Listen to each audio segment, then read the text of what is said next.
The Galactic Council chamber fell silent as Dr. Sarah Chen entered, her slight frame dwarfed by the towering alien delegates. At barely 5 feet tall, with delicate features and graying hair pulled back in a simple ponytail, she looked more like a librarian than humanity's chosen representative for the most dangerous mission in recorded history. Admiral Crox, the 8-foot-tall Vorthak commander, let out a rumbling laugh that echoed through the crystalline walls. "This is what the humans send? This fragile creature?" His forearms gestured dismissively. "The devourer of Kepler 442 has consumed entire armies.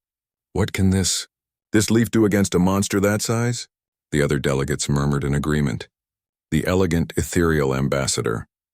Ziphia's translucent form shimmered with what humans had learned to recognize as amusement. Perhaps the humans misunderstood the nature of this mission. "We need a warrior, not a scholar." Sarah stood quietly at the center of the circular chamber, her hands clasped behind her back. She had heard it all before: too small, too weak, too human. The species that had barely left their own solar system a century ago, now presuming to hunt the galaxy's most feared predator. "The devourer has laid waste to 17 worlds," continued Admiral Crox, his reptilian features twisted in what passed for concern among his kind. "It stands 40 meters tall, with hide tougher than starship armor and claws that can tear through reinforced steel like paper. Its psychic roar alone has driven entire battalions to madness. And you send us this?" Dr. Chen finally spoke, her voice soft but carrying clearly in the acoustically perfect chamber. "With respect, Admiral, you sent your finest hunters, 300 of your best warriors, equipped with your most advanced weapons. The devourer returned their heads to you in a cargo pod." The chamber's temperature seemed to drop several degrees. Crox's massive fists clenched, but he said nothing. "The Saurian Empire deployed a full battle fleet," Sarah continued, turning to address the serpentine General Hisek. 40 ships, each capable of glassing a planet.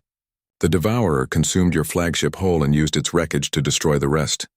General Hisek's forked tongue flicked out nervously. "The creature is unprecedented in its savagery." "The collective sent their greatest bio-warriors," Sarah said, facing the hive mind representative. "A creature that looked like an insectoid nightmare. Genetically engineered killers with no fear, no pain, no mercy. The devourer turned them into decorations for its lair." The chamber was dead silent now. Sarah walked slowly around the circle, meeting each delegate's gaze, or what passed for gazes among beings with compound eyes, energy signatures, and sensory organs humans barely understood. Every species in this galaxy has tried to destroy the devourer using the same approach. Overwhelming force, superior technology, biological advantage. And every species has failed. She paused in the center again. "Perhaps it's time to try something different." "And what could you possibly offer that we have not?" Ambassador Ziphia's voice resonated like wind chimes. "Your species barely understands interstellar travel. Your weapons are primitive. Your physiology is laughably inadequate." Sarah smiled, an expression that made several delegates step back. There was something unsettling about human smiles they had learned. "You're right. We are small, weak, and technologically inferior, but we have one advantage none of you possess, which is, we're crazy enough to try." 3 months later, Sarah stood alone on the twisted landscape of Kepler 442's largest moon, watching the massive form of the devourer prowl through the ruins of the colony below. The beast was everything the reports had described and worse, a writhing mass of chitinous armor, tentacles, and teeth the size of starship hulls. Its psychic emanations washed over her like waves of pure malevolence. She had no weapons, no armor, no backup, just a standard environmental suit and a small device that looked suspiciously like a modified tablet computer. The watching fleets of a dozen species maintained what they hoped was a safe distance in orbit. Their sensors trained on the tiny human figure standing impossibly exposed on the alien surface. The devourer sensed her presence and turned, its massive form casting shadows across the blasted landscape.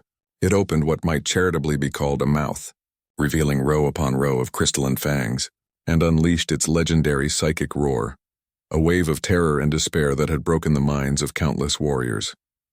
Sarah stood perfectly still and waited for it to finish. The beast tilted what passed for its head, seemingly confused. The roar that had driven armies to madness had no effect on this tiny creature. She simply stood there, watching it with the patient intensity of a researcher observing an interesting specimen. The devourer charged, moving with surprising speed for something its size. Its massive claws swept down toward the fragile human figure. Sarah pressed a single button on her device. The explosion was visible from 3 star systems away. When the radiation cleared and the rescue ships finally reached the surface, they found Dr. Sarah Chen sitting calmly on a boulder, still in her environmental suit, apparently unharmed. Beside her lay the severed head of the devourer, its compound eyes still glowing faintly with residual psychic energy. How?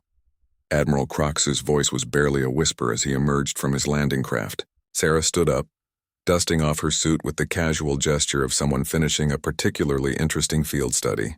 Simple physics, Admiral. The devourer's greatest strength was also its greatest weakness. I don't understand. She gestured toward the massive head beside her. The creature's psychic abilities required it to maintain an incredibly complex neural network. Every thought, every emotion, every sensation was interconnected across its entire nervous system. It was essentially one massive brain. The growing crowd of alien observers listened in rapt attention. So I gave it something to think about, Sarah continued. A simple mathematical paradox, uploaded directly into its consciousness through a quantum entanglement transmitter. Nothing harmful, just a problem that had no solution, designed to loop endlessly. The creature died from thinking. The creature died from thinking too hard. Its neural network couldn't process an unsolvable equation and simultaneously maintain basic life functions. It quite literally thought itself to death. Admiral Crox stared at the relatively tiny human who had accomplished what entire fleets could not. You killed the galaxy's most feared predator with mathematics? Sarah picked up the devourer's head, a mass easily 10 times her own weight, and hefted it onto her shoulder with casual human stubbornness. Sometimes the best way to fight a monster isn't to be stronger, faster, or better armed. Sometimes you just need to be more creative. As she walked toward the extraction ship carrying her impossible burden, the assembled representatives of a dozen species watched in stunned silence. They had mocked humanity as fragile, primitive, laughably inadequate. They would not make that mistake again.